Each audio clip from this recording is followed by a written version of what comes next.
T-minus 1 minute.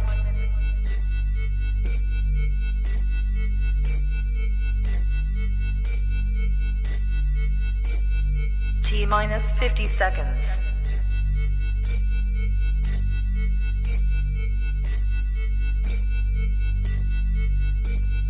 T-minus 40 seconds.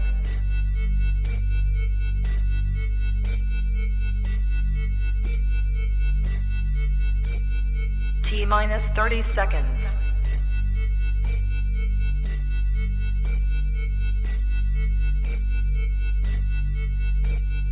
T-minus 20 seconds.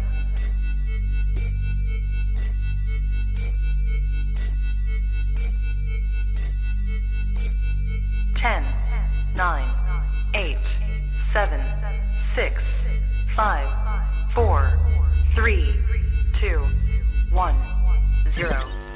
Own it, own it, own it, Kong. I own it. It did. Women's Wrestling Talk, the #1 women's wrestling show on the planet.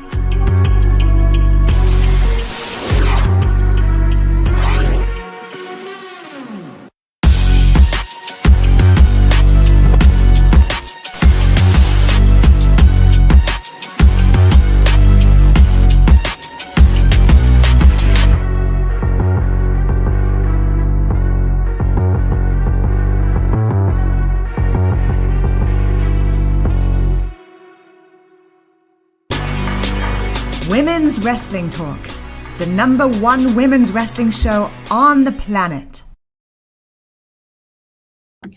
Hey, hey, hey! Welcome to Women's Wrestling Talk, the #1 women's wrestling show on the planet, and welcome to the WOW Superheroes Aftershow, which we have every Monday night at 6 p.m. Central Standard Time, 7 p.m. Eastern, and all the other times everywhere else. Of course, my name is Stephanie Hardy, host and creator of the Hardy Wrestling Podcast, color commentator for the Belladonna Division, Battle Club Pro, and Black Girl Magic 2. And thankfully, of course, when it comes to running down this amazing women's action, I am not alone. I am here with the fabulous, with the amazing, with the gorgeous host and creator of In Cat We Trust, and my eternal panel buddy, Katrina Blake. How are you? For your intros are always so awesome. I am good. Very tired, but I am good. I'm happy to be here. This episode was pretty solid. So I'm excited to talk about it. Yeah, me too. And it just continues to get better with each and every episode. And then something that I am glad to see is that there are certain reports that come out every weekend and talk about all the viewership and how it goes up each and every time. I know last week it was down a little bit, but this week it was up. And I'm just like, it's just so great to see that people, by the 200,000s are watching this show and actually getting into it. And even more women fans are getting into it as well. So it's just really good to see that this show is growing and people are growing and getting accustomed to all the stars and stuff and watching it on Saturdays or whatever days that it does come on for you and stuff like that. Even in the midst of football and other preemptive stuff, people are still pushing through and watching it. So it's just really great. And this episode was really solid, very action-packed, and also very story-filled too. And I really enjoyed it. So, of course, for those in the comments, if you enjoyed this episode of WOW Superheroes, please let us know in the chat, and then your comments will pop up on the screen. And then it might drive the conversation forward as we keep going on tonight. And, of course, we have JD watching in the comments. Thank you for watching and being faithful to us. We love you so much. And yeah, let's get on into it. So this episode started with a little bit of a basically they did like a recap of where the Beast is as the WOW World Champion and talked about, how in her last match for the title, she sustained an ankle injury, but they were also showing a little bit of her journey before this iteration of WOW as well, and all the people that she ran through, a lot of notable people. So they showed that, but she hasn't been on the show as of late because she has been recovering from her ankle injury, which they did show a clip of, and it looked really bad. And I was like, oh my God, ow, like that just looked really rough. But here's hoping that she does recover and get better so we can see her, rage on our television sets more, because I miss her, like seriously. Like, she's the champ and we miss her. But the show proper got started with the first match involving the debuting Americana going up against the disciplinarian, who, of course, came out with Samantha Smart. And on commentary, they were talking about how Samantha Smart used to be David McLean's executive assistant, even though AJ called her a secretary. And it was almost like David McLean was like clearing up, like, yo, like, she was my executive assistant. She was a really good assistant, but now she's, turned over to the dark side, and now she's basically guiding the career of the disciplinarian. And Americana was making her debut on this iteration of WoW, but the commentary team was definitely putting her over as someone who has been on WoW before. And they told us a little bit about her history. She's from Buffalo, New York. I actually have family up there in Buffalo, New York. I had an uncle who lived up there too before he passed. She's from there, and then she also, was active in wrestling for a few years until she had a little bit of a surprise in the form of her son Levi. And now her son Levi is 6 years old, and he was actually able to be in the audience that night for that show and watch her wrestle for the first time. And it was just really nice to see them talk about that and big up the mothers and put the mothers over, because seriously, they kept talking about how mothers are, the superheroes of the world. And I just thought that was really cool because moms rock. Okay. Like, I'm not a mother, but my mom is the bomb. Katrina is the bomb as a mother. I've seen her in action. It's literally beautiful. So, I mean, moms are the best. So the idea that she was able to go after her wrestling career while also still being a mom is just really beautiful and inspirational. So they were putting that over a lot. This match was really impressive because you got to see a lot of Americana and her backflips and backhand springs and stuff. It was giving Bring It On. I liked it. Um there was another point where she tried to hit a backhand spring, but then the disciplinarian caught her in the abdomen with a knee. And Miss Disciplinarian was really doing a lot of ground and pound in this match, trying to stomp Americana. She even started mess with Americana at the very beginning of the match. Like, Americana was doing her entrance and everything, and Disciplinarian snuck her from the back and then ran towards the rope as if to get away from Americana. And I'm just like, girl, if you're gonna attack somebody from the back, the least you could do is stand in it. But whatever. There was another impressive spot in the match where the disciplinarian hit like a submission where it kind of reminded me of the code of silence that Carmella does in the ring as a submission, and that's what she was doing with her legs, and I thought that was really cool. But in the end, even with all of those impressive parts, and even with Samantha Smart sort of trying to get inside the head of Americana, it wound up not working out, and Americana wound up winning the match. And after she won her debut match, David McLean had an interview with her, and she basically talked about, her pride in being a mother and being, at WoW and following her dreams. And Levi was there, and he was looking like he was either really shy or just, not really smiling or engaging a lot, with the camera, or maybe he wasn't aware that the camera was there. Maybe he was just really focused on his mom in the ring. But either way, it was cool to see him there. But then a part of me, well, I'll get into, another opinion I have about the match a little bit later. But Katrina, how did you feel about this match, and how are you feeling about the debut of Americana? I thought she did well. And I like the disciplinarian more a little bit more than I did last match, because I felt like she was actually doing a little bit more. I was actually still a little surprised that she didn't win, because at some points it looked like she was finally using her size. And there's not too many women wrestlers who are like bigger in stature sometimes, and so it's nice to when you can see somebody use their size to kind of get themselves around the ring. And so I actually thought at a point, especially when it looked like she was getting more serious about, I think it was point she was kind of like on the side of the ring, and she looked like, I was like, oh, okay, she's getting more serious, and like it's not where it's an issue because her manager is kind of standing there. And so I was like, all right. And then it kind of went, I was like, oh damn, like I was kind of surprised, only because it seemed like she was doing more technical work than she was previously, where I wasn't too sure where it was going to kind of go with it. And so I was a little surprised.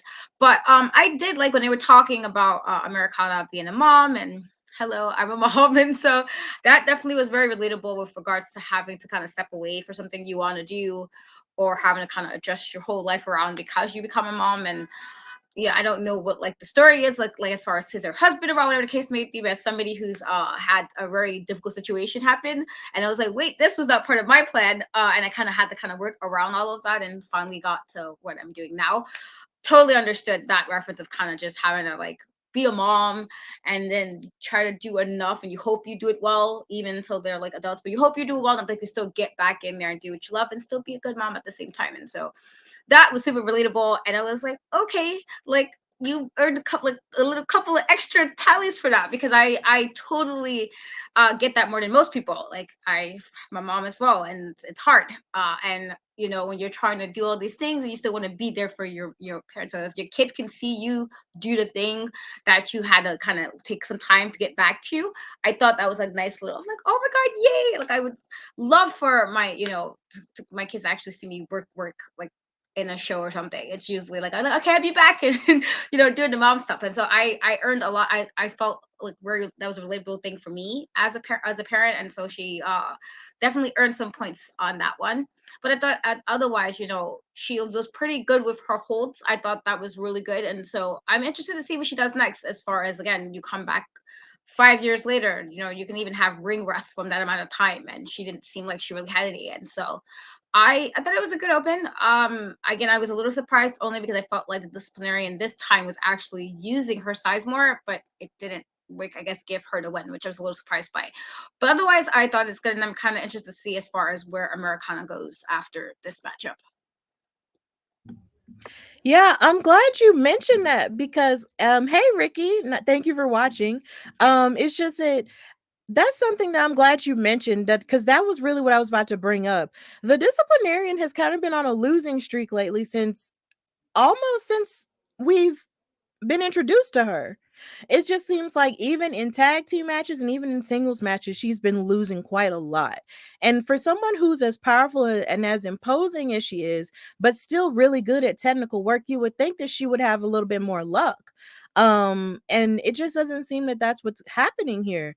And it makes me sad. Like, because I was thinking since she, cut loose from Jesse Jones, that maybe that would give her a little bit more of a new lease on things, but it just doesn't seem that way, and it's disappointing to me. Like, I want more for her. Like, even though I know she's supposed to be a villain, technically, and a lot of people have been talking back and forth about villains this weekend, of course, with the release of Black Panther, Wakanda Forever and stuff, and whether or not people love them or whether or not you really want to hate them. It's just like when you see her and how, imposing she is, and then on top of that, the plus factor of her being a Black woman, it's just like you want to see her, rise within her power and actually use it as much as she can. But she's just seems to be on the struggle bus, and it makes me sad. So I don't know what it's gonna have to take for her to really get it together, but here's hoping at some point she really does. So yeah, I'm glad you mentioned that.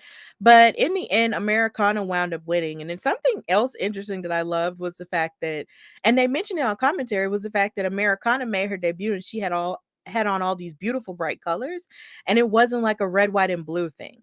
And I thought that was really different in a sense, because usually when you think of characters like Captain America or Mr. America in wrestling in WWE from like the 2000s, even though it turned out to be Hulk Hogan or whatever, it's just like you think of Americana wrestlers, you see the American flag somewhere. And with her, you don't see that. She's just, like a very colorful, looks like very hippie type of Americana type of thing. And that's not a bad thing, but I just thought that was a really different take on the whole Americana type of character. So that was different, but that was cool. And she wound up winning her debut match. And JD saying Mr. America is Hulk Hogan. Oh my God. I thought we've been through this. It's been years now. I feel like if you don't know by now, if you don't know that Mr. America was Hulk Hogan by now, then baby, you might have just been, under a rock somewhere. But geez, that was when I was a kid. That's so crazy. And I'm almost 30 now. So guess what? Hey, spoiler alert for those who didn't know, Mr. America was Hulk Hogan. So whatever. Moving on to a next segment we had before this match, of course, which fed into the match. We got to know Chantilly Chella a little bit more.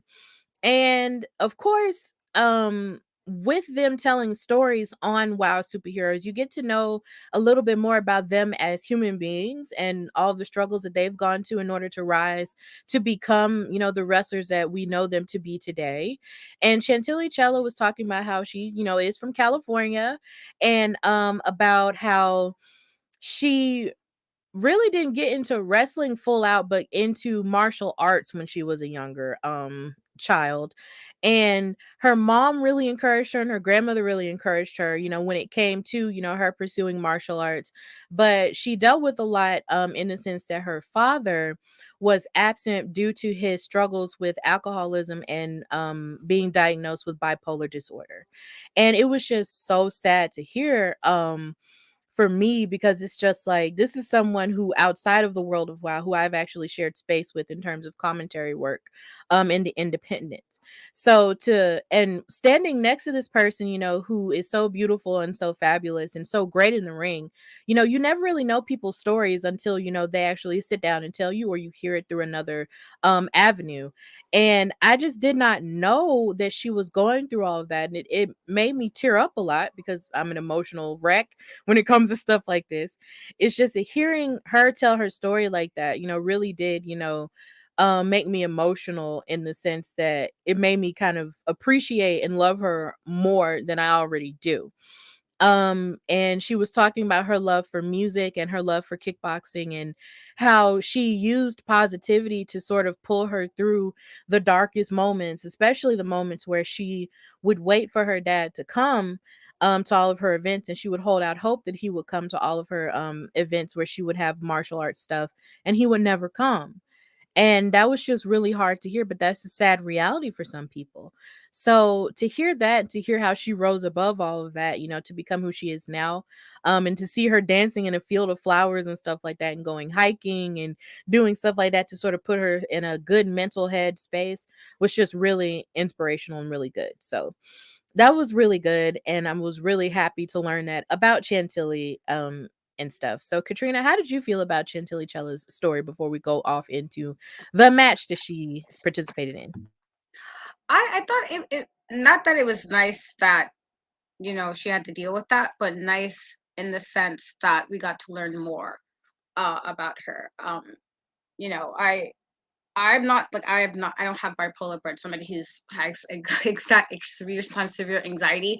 Totally understand how that can like alter the way you approach things, the way you even feel, like how you do the things in your career or your lives, whatever the case may be. And so to as I tell people all the time, while it wound up becoming a good thing for me to get into the wrestling thing, 2020 was my year of like, it was bad, in a really bad mental space, and wrestling kind of helped kept me, holding on to something, and it wound up spurring into all of this. But literally, so when she was saying like having like the whole like doing little things kind of hold on to some happiness, I totally related to that, because I had did very similar for different reasons, but most recently that period of 2020 when everything kind of went at a standstill.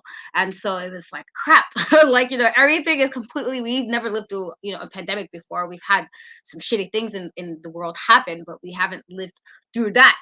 And so to deal with that, and then, still with like being, again, I'm a mom, and kind of figure out how to tell the kids like, well, this is like, hopefully you're doing the right thing, and as far as explaining and making sure they still learn the way they're supposed to learn, all this other stuff. And so wrestling was literally the only thing I had that kept me like somewhat happy. And so that I totally understood with reference to just having like, you have the little things that why things might seem a little bit out of whack, you have like the moment. And so it was nice to kind of, not that she's dealing with that, because mental illness, and I tell everybody all the time, protect your mental health as much as possible, and that trumps a lot of things.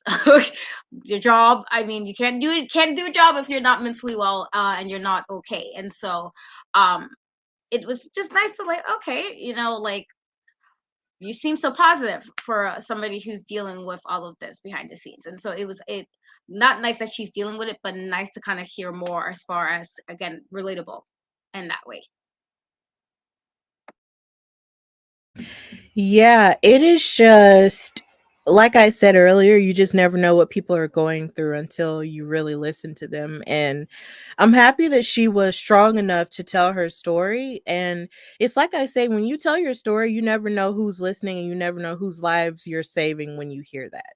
So I'm glad that she was strong enough to tell her story. And I'm glad that you were strong enough to tell your story, and I've been strong enough to tell mine on various platforms as well. So yeah, we're all strong women and we all have to press through certain things in order to get to the place where we actually want to get, at the light of the tunnel. And wrestling, I can definitely say, is one of those things that does pull you out of some things because it gives you something else to focus on when everything else is just falling to pieces in your own life. And it's a lifesaver. So I'm glad that we all have that. And I'm glad that Chantilly Chella had that and her kickboxing and martial arts stuff as well, which was on full display in this match coming up. So it was Chantilly Chella versus BK Rhythm, our favorite rapper. And of course, Chantilly Chella made her entrance and she came out with her giant, beautiful, sparkly jacket, which David McLean and Stephen Dickey were having fun with. Um, David McLean caught it, and then as he caught it, he actually gave it to Stephen Dickey to wear, and he was really excited to wear it. And then David McLean told him he looks like Gorgeous George, and I was just like, oh my god, yeah, that's a throwback right there. I like that reference. So it was just really cool to see them hamming it up on commentary together with Chantilly's jacket. Then BK Rhythm, of course, had to go into one of her raps, which AJ Mendez on commentary said that she hasn't been impressed with as of late. It was really funny. She says she's ready to be underwhelmed by her raps, and I was like, ouch, AJ, god dang. But in the rap, BK said that she was gonna put this dancing queen out of commission. And not Stephanie, Steven, Jesus, I'm sorry.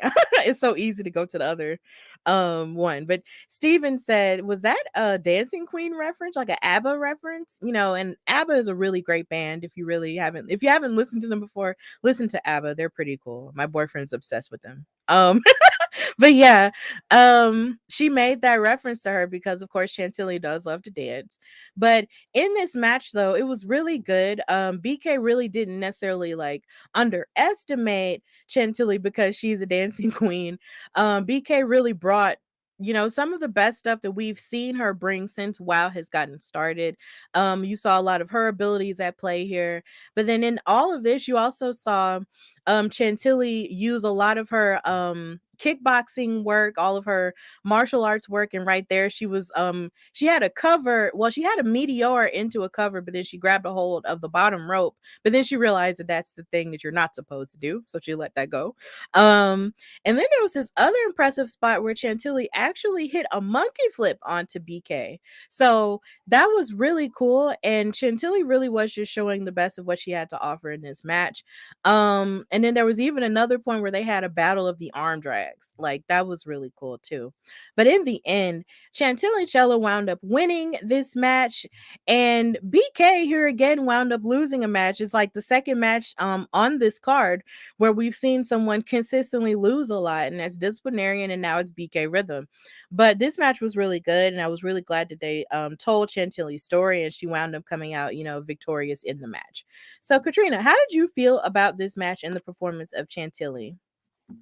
I thought she was really good. She moved around the ring a lot, and I was like, they kept implying that she was the veteran, and so I was slightly annoyed with her only when she did that holding on to the rope, and I'm like, sis.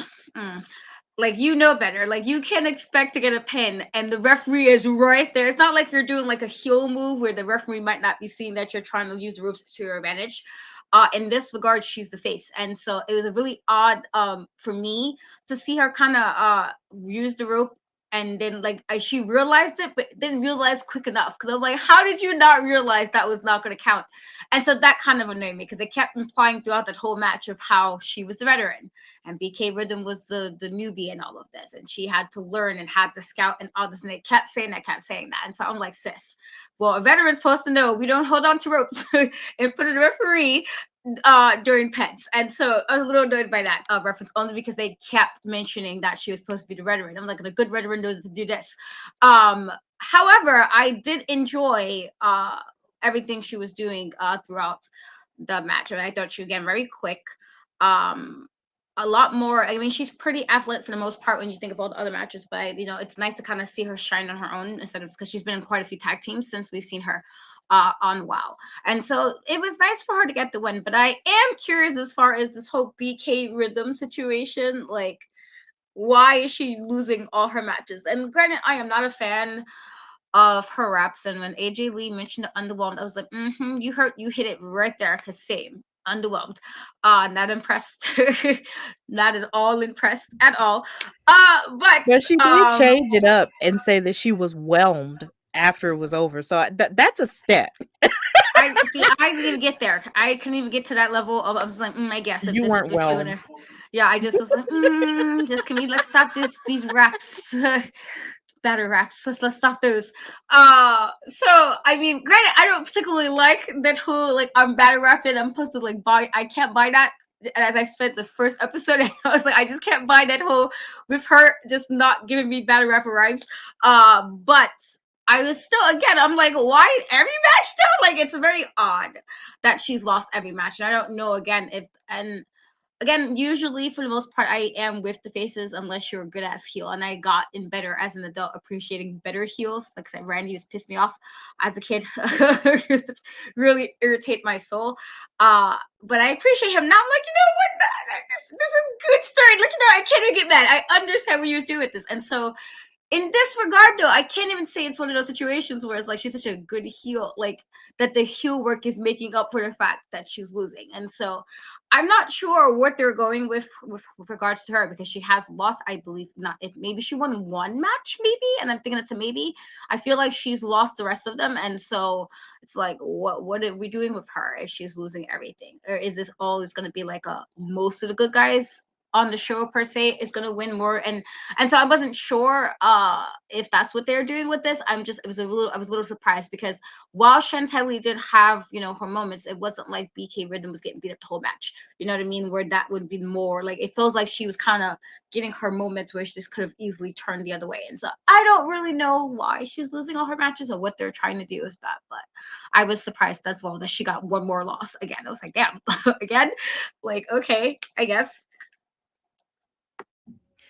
Yeah, and then something else that I noticed on commentary that Stephen Dickey was saying was the fact that Chantilly, has probably the best use of her legs in the ring, in terms of WoW and their roster. And I thought that was really funny that he said that, especially, when there's someone like Adriana Gambino, who is really good at using her legs in the ring too. But I guess he meant from a kickboxing standpoint. But it's just that for me, when he said that, when I first heard him say that Saturday, I was just like, but Adriana Gambino though. like if Chantilly's number one for utilizing her legs in the ring, then I guess Adriana would be a really strong number two. But I don't know. But either way, Chantilly had a really impressive opening here. And here again, even though BK is a heel and she was sort of making fun of Chantilly, I still want more for her. I still want her to win and stuff. So yeah, and I will say this though, something funny about BK Rhythm is the fact that I don't know how it happened, but she and I are friends on Facebook. And she saw my picture that I posted when I went to see Black Panther Wakanda Forever with my lounge fly bag, which is of course the exclusive Star-Lord T'Challa bag from Marvel's What If, and she loved it. And I was like, "Oh my god, you like my bag?" And she was like, "Yeah." And I was like, "Oh my god." But yeah, I thought that was really cool. Like, BK Rhythm likes my purse. Like, that's just the coolest thing ever. So that was great. But here's hoping that she can turn it around, and that she can put just as much focus as on more of her in-ring work like she does on her raps. Like, we're still hoping for that. And hopefully Katrina will be whelmed. Maybe she'll be whelmed, maybe she won't be whelmed. We just have to wait and see. So moving forward with the rest of the card, the next match was a tag team match between Holidead and Chainsaw. Of course, they came out there with Siren the Voodoo Doll versus the new team of Kandi Krush and Kandi Krush, who I am now calling Team Crush Rush or Team Rush Crush. But either way, the names rhyme, and I thought it was cool that they were a team. But I did think it was different because lately we've been seeing more of Keita Rush and Steffi Slays tagging together. But seeing as the last episode we saw Steffi Slays tagging with Vivian Rivera, it seems like the two are in a parting of ways, even though later on in the show it seems like they don't have any ill will towards each other, but they're just, switching things up right now. And so we have Team Crush Rush here. This match was pretty okay for the most part. Something that did impress me was the fact that Keita Rush came in, in the early going, wanting to take down Chainsaw by kicking her legs and her abdomen to try to knock her down, which I think is a really smart strategy when you're fighting someone who is larger than you in size. But then even though you had Holodead and of course Chainsaw with the power advantage and stuff, you saw a lot of Kita and Kandi sort of utilizing their agility and quickness to sort of, bounce onto the other creepy friendly team there. So that was really impressive to see and impressive to watch because normally Holodead and Chainsaw would just run through their opponents and just be like, ah, but that's not what happened here. Even though there was a couple of moments where Keita Rush was isolated away from Kandi Krush, anytime Kandi Krush was in there, she was bobbing and dodging and moving, of course, like the former boxer that she is, and hitting all kinds of different things and stuff like that, all kinds of moves and everything. And their tag team continuity was great. Like, them as a team, I really enjoyed. They even hit a number of stinger splashes onto Chainsaw as they were moving about in the ring. So this was a really impressive tag team match. And of course, in the midst of it, when it looked like there was some miscommunication there between Holodead and Chainsaw, Team Crush Rush took advantage of it and they wound up winning. So this was really cool. They wound up winning because Miss Kandi Krush hit her knockout punch and they won. So this was really cool. But this wasn't the end of us seeing Team Crush Rush. So in a backstage segment, we saw those two, celebrating their win in the locker room. And Kandi said that she was going to go back and take a shower, but then she hung up the gloves that her grandmother bought her on her locker door. And she went to take a shower. And Keita Rush came outside because Steffi Slays wanted to talk to her. And so she was telling her, how overwhelmed she was by the idea that they're not tag teaming anymore because they were best friends and they were crying about it. And it was like a whole little, emotional thing. But after Kandi Krush took the world's quickest shower, no shade to her, but that shower was really quick though. She came out and she saw that her beloved gloves that her grandmother gave to her were gone. It was so sad because she was screaming like, where are my gloves? Where are my gloves? Keita, where are my gloves? And she didn't know, where they were. And then her and Steffi ran into the locker room to try to help her, find them and everything. But that was really the last we saw of them in that segment. So it's really fishy how that happened. How as soon as Steffi, walked up to her and was trying to confide in Keita, those are when the gloves got missing. So I'm wondering, is this supposed to be like a heel turn later on for Steffi Slays and maybe Vivian Rivera, or if somebody else is behind stealing the gloves, like what's going on here? But either way, it's very interesting story-wise. So Katrina, how did you feel about the tag team match and Team Crush Rush, going on to win? And also, how do you feel about the case of the missing gloves? I thought they worked really well together. I like that. We know what to expect from, Holodead. We kind of know like how they work together. They're very similar in the way their style is, but it was nice to kind of see one who is good with like, you know, MMA, the other one's good with like boxing, and so the fact that they kind of used that to their advantage. And honestly, it was a couple of times I wasn't sure they were going to win it, because it seemed like, especially with Chainsaw, that she kind of had their number a little bit. But it was nice to kind of see them kind of use, even though they were a lot smaller, at least in as far as size with regards to Chainsaw, that they were still kind of able to pull off with the win. So I thought it was a nice, like, fun tag team match.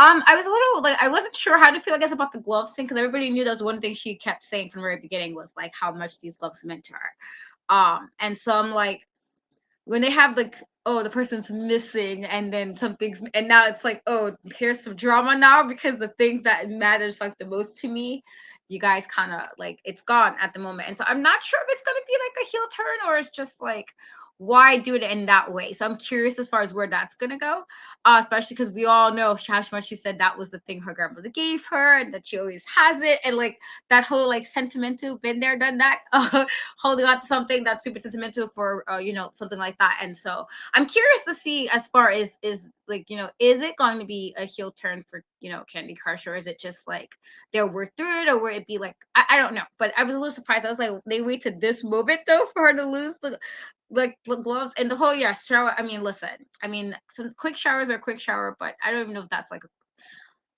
I don't even know if that's like a quick shower, because I've taken quick showers. I have to like, let me quickly like do what I need to do and get. But I wouldn't even if I call that a quick shower. That was like a puddle, like you just step your little toe in or something. I felt like that wasn't like an actual even quick shower. It was way too quick. I was like, sis, now you didn't clean properly, but I mean, I guess, I guess for purposes of this story, I guess we're gonna play off that you took this really really super quick shower. But otherwise, I thought it was like, like I'm kind of just intrigued to see where it goes. Yeah, me too. I'm very interested to see where it goes because honestly, I just feel like the prime suspect here is Steffi Slays. And I hate to say that because, of course, we're name twins and I want better for her. But at the same time, it's just the fact that you come up, to talk to Kita Rush and you know that Kita is teaming with Kandi. But then it's just like, once you come up, that's when the gloves go missing.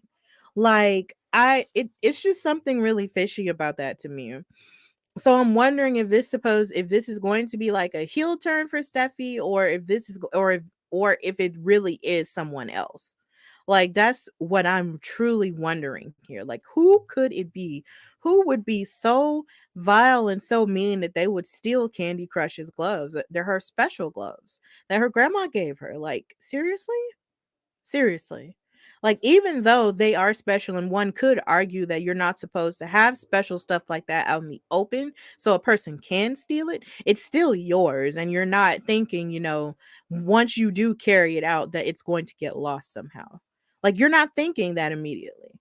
So, I guess hopefully we'll find out, who took these gloves, either on next week's episode or, in the weeks coming up. But either way, Team Crush Rush wound up winning the match, but sadly they couldn't celebrate because Candy's gloves are gone.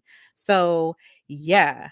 In the comments, Stephen O'Kane is saying, I'm thinking Holiday was the mastermind and she's gonna use the gloves in a voodoo ritual. That's something else I did think about, the fact that Siren the Voodoo Doll, is out there, but then again, in the case of some cases of I guess the societal surface level of voodoo, people will use things that belongs to somebody to try to like mess them up a bit. I can't speak to it fully because I'm not, fully, aware of all of the intricacies of voodoo, but literally that might be what is going on. That's a really good, observation, Stephen. Thank you for that. And thank you for watching from our YouTube. And then he also says Steffi was a tool. And I don't know, she might have been a tool. Like, I don't know. It's so scary. But either way, it's really interesting. So before we go into our main event, we have to talk about the fact that on social media, WOW Superheroes has been pushing the idea of the finals of the WOW Tag Team Tournament. And for the first time ever, it's going to include the Battle of the Twins. And it's going to be between Miami Sweet Heat versus the Tonga Twins. And I just love that these two are the final girls. And I'm glad that for the first time, really ever, or maybe even for the first time anywhere, maybe, because I've never heard about this anywhere else, you're having two female tag teams fighting for these prestigious titles in this tournament, and they're both twins. So you can only imagine all of the possible twin magic that could go on there. But I'm really excited for them. I'm really happy for them. And I just love, since I've been showing, a lot of my love for them on social media, they all have been, they both of them collectively follow me on Instagram and Twitter. So I'm really excited about that. And I'm also glad to have included the Tonga twins in my reel for the Hardy Wrestling podcast. So that's just really cool stuff going on for them. And I'm really happy for them. And I've even seen an article about Miami Sweet Heat, telling their stories about how they started in basketball, but then decided to go into wrestling. So if you haven't caught that article, I do recommend it. It is a good read, so you can learn more about the Miami Sweet Heat twins, Lindsay and Lori. And I also recommend that you do follow the Tonga twins because those girls are bad. And I really am predicting the Tonga twins to win it all. Katrina also said that as well, multiple times. So we're just going to leave it there. But that's happening next week, and I'm really excited for it. So moving forward to our main event, it's Giving World Cup. We had Tormenta, who has been, tearing it up on WoW as of late, versus Princess Aussie. And of course, they sort of retold a little bit, of Princess Aussie's story, of how she was sort of, channeling the power of her bamboo sticks, but her mother told her that the power is within and not in the sticks. So they showed her throwing those sticks away into the ocean. So now she's believing more so in herself and her power. And then, of course, you have Tormenta, who's looking to fight the best that WoW has to offer, especially since she had her title match with the Beast and Reina Del Rey, and then they had their match their one-on-one match together as well. So Tormenta has just basically been on a tear and a very consistent part of WoW Superheroes for the past couple of weeks. So this match was pretty good. You got to see Princess Aussie, fight with her resilient spirit. Because with someone like Tormenta, who is well versed in lucha wrestling, you would think that maybe she would stand head and shoulders above someone like Princess Aussie. But Princess Aussie really did show that she was, here for the fight. And it was a really, really good match. Even though, of course, Sophia Lopez was out there and she was proving to be the X factor in the match, trying to be a distraction and stuff like that. And something funny on commentary that Stephen Dickey did was the fact that he called Sophia Lopez an ambulance chaser. And it made me laugh super hard because it reminded me of my mom and how you see certain commercials for certain, lawyers and attorneys who make it their life's work to sort of go after, people who've been in accidents and stuff like that and say, oh, well, we can win your case and da da da da da. But I never thought of Sophia Lopez as an ambulance chaser because it really seemed like she really is like a businesswoman or stuff. But I thought that was really funny how he called Sophia that. But either way, this match was really stellar. And in the end, weirdly enough, Princess Aussie wound up winning. She wound up winning the match. And it was really cool to see, the surprised look that she had on her face after she won. But she didn't get to celebrate for long because Tormenta was upset about it. And then she started attacking her. And then in the end, you had a couple of people try to join the fight and start attacking her. But then we had Leia Makoa, who had an amazing moment last week, come to the aid of Princess Aussie. But then you also had someone else come to the aid of Tormenta in the form of Miss Wrecking Ball.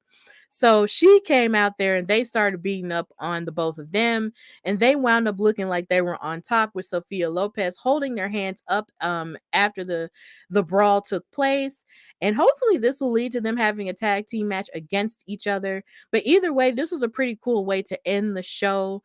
Even though I do think it's funny though, when we did see Wrecking Ball, she fought Reina Del Rey last week and they were fighting all outside, in the audience. And we don't know what happened from that encounter.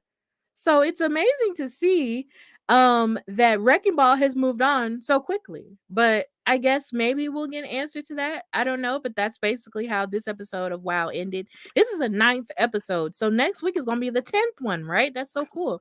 But Katrina, tell me how you felt about this match and the brawl that took place afterward and Princess Aussie rising to win. I actually thought it was really good. Tormenta definitely has been kind of on a roll with regards to kind of main eventing a few episodes of WoW, and so I thought this was really well done. I was also surprised that Princess Aussie won, only because it kind of looked like it was kind of going closer to Tormenta's like that was going to be her win. I was, and again, I'm glad you mentioned with reference to Wrecking Ball, because we don't know what happened, and so it was like, so we're not going to discuss it. We're not going to even make a reference to something to imply to let us know what happened at the end of that matchup, because technically we don't know what happened. It was like it ended with them in the audience. And so, as a person who maybe the audience might know if they kind of kept it going when the camera stopped rolling, but for us at home, we don't know what happened. And so I was just like, so we just not gonna tell us what she just popping out in some other feud now with, like, even though she was like, I was really confused by that, because I was just like, yeah, not gonna tell us something or what happened, or give us a little bit like 411, just a little bit of far as what's going on with, like, what happened with that, because clearly it got serious enough that it got outside of the ring. And so that kind of annoyed me, only for continuity purposes. Like, so we're gonna just forget that the show literally ended last week with no winner for that matchup. And so that was a little odd, only because there was no mention or any reference to it. But I'm curious, because in a situation like that, like, where would her alignment kind of go in like a few more episodes, because of how that kind of played out. But it was a good match. I just was really a little bit confused with why we didn't hear anything, because I'm like, how you just gonna, like, we didn't, like, it went on a, like, a brawl, like it just ended in the audience. Like, who what did it stop it? Did security come? Was there a winner? Then they said we'll reconvene. Like, what happened? And so I was just like, continuity. I was like, come on, guys, you should have gave me something. Gave me something. But otherwise, I did think it was a good match, and I'm curious, like, if we're doing this now, where it's like, is this going to be like a little stable, And so that was kind of where I got with that too. But otherwise, a nice end to WoW this week. Yeah, you just never know what's gonna happen, on this show, and I just think it's amazing how Wrecking Ball just jumped from Reina to Ozzy and to Princess Ozzy and Leia McCoy now, and now she's teaming with Tormenta. Like, I just think it's really funny how that played out. But hopefully, and you would have thought that maybe WoW would have addressed it at the beginning the way that they showed the Beast, but then again, the Beast is the world champion, so I guess they felt like the world champion, has dibs, and first priority over, that type of thing. But either way, it was a solid way to end WoW Superheroes. It was a really good show.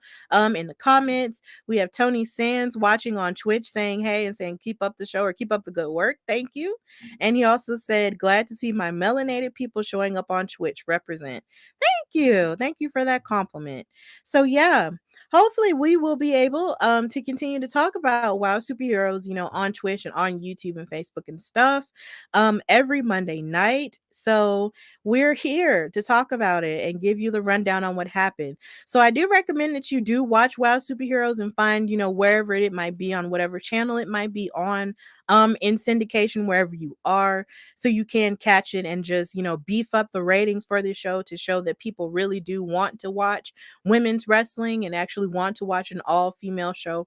So continue to watch it and support it in whatever ways you can. Follow the girls on social media because they are very interactive and fun. So please do that as well. And we will be here to continue to talk about all the crazy madness. Thank you guys in the comments and in the chat for joining us. So yeah, so now that we've reached the end of our show, Katrina, thank you so much for joining me for this show. Sadly, our other co-host, Emily May, wasn't able to come because she is feeling under the weather. So we're wishing her healing and positive vibes as she gets better. But yeah, Katrina, tell everybody where they can find you and follow you and what you've got going on. I am on most social media platforms and Cat We Trust, TikTok, Twitter, and Instagram Easy3. It just aired this past Friday at the MCM Birmingham Comic Con panel in the UK, and so that was really awesome. And someone did say that I probably should have asked for a picture, wasn't thinking at the time, but somebody did say that there was people there, and so that knowing that we weren't even like there, like we were there digitally, we were there in spirit and digitally, but the fact that people actually watched it, and so that like was a lot to me. So that means I did what I wanted to do. And so if you haven't checked it out, it is on my YouTube channel as well. I did air at the same time, so it is there. Check it out. And I will be doing more of the interviews, posting them as far as I did at the show Welcome to the Bronx. I got some super awesome interviews from that. I posted one super like early, like late last night, early in the morning because I was up. And so I posted it. And so I plan on posting more of those. Check out my social medias for those. And 2.5, I want to say 3 weeks, possibly, maybe 3 weeks. I will be in LA for LA Comic Con, which will be pretty awesome. And I believe WOW would also be at LA Comic Con. And so that's going to be super awesome. Kind of tie in there to kind of have, you know, the show we cover and then be there on my own thing happening. And so if you are in the California area, or I wouldn't say fly there, because that's, you know, if you can, that's great, but don't be crazy or anything. But if you are in the LA area, the California area, and you are coming to LA Comic Con, definitely say hi. We will have the panel with also TK, our CEO of Women's Wrestling Talk, and Rain Cruz and a bunch of other people I'm finalizing. But that's what's going on my end. Awesome. I'm so glad to be a part of those panels that she mentioned. The idea of knowing, I was wondering what happened, considering that was Friday for us and that was also Veterans Day, and then for me, Black Panther Wakanda Forever Day. I didn't know what was going on with that, but I was glad to see that it streamed, and I was happy enough with the idea that it was happening, you know? So hearing that people were there and were watching it makes me so glad. Like, people are listening to our voices in the UK, guys. It's enough to make you want to just burst into tears. But I'm not gonna do it here. So yeah, like I'm really excited about that, and I'm really excited to be a part of the Los Angeles Comic-Con panel with Katrina and with TK Trinidad and with Rain Cruz and with Karen Bam Bam as well. Like, just continuing to be on it, it's just amazing. So I'm really happy and excited about that. And it'll be my first time in LA, you know, in a number of years. So I'm really excited. Like, I'm really pumped to see So everyone. this is my first time in general. So Right. It's a first this time is a for a lot of first folks. for me. Yeah. Yeah, I'm really excited, you know, for all of it. And also, another thing that's going on with me is the fact that, well, my show, the Hardy Wrestling Podcast, is almost officially finished with being under construction, because my show has only been audio for a number of, well, since I've been doing it, honestly. And I'm transitioning from just audio to also doing video as well. So my entire episodes will be on video on my YouTube channel. So please be sure to check out that as I begin season 5 this week with an interview with that one right there with Katrina. So I'm really excited for that. And then I have other stuff happening with the Hardy Wrestling Podcast as well. So be on the lookout for that. But in order for you to be on the lookout for that, please follow me on Instagram and Twitter at Queen Steph Hardy. And also look in my bio and you will definitely find the Hardy Wrestling Podcast there. And you also find Women's Wrestling Talk there. So follow us on Twitter and Instagram at WW Talk Pod. Follow us on Facebook, like us on Facebook, subscribe to us on our YouTube channel, so you can get all the notifications, so you can ring the bell every time we do something, because we do something every day. And also follow us on Twitch if you want to be on Twitch as well. And just continue to support us. Go on our website and check out our website, www.talkpod.com, where we have articles, interviews, podcasts, merchandise, everything you could possibly want when it comes to women's wrestling. We got it. So look it up and check it out and continue to support us as we continue to grow, as this year wraps up and as we go into 2023, y'all. Jesus Christ. Life is happening. But in the meantime, in between time, thank you so much for joining us on the WOW Superheroes Aftershow on Women's Wrestling Talk, the #1 women's wrestling show on the planet. And until next time, bye, y'all. Women's Wrestling Talk, the #1 women's wrestling show on the planet.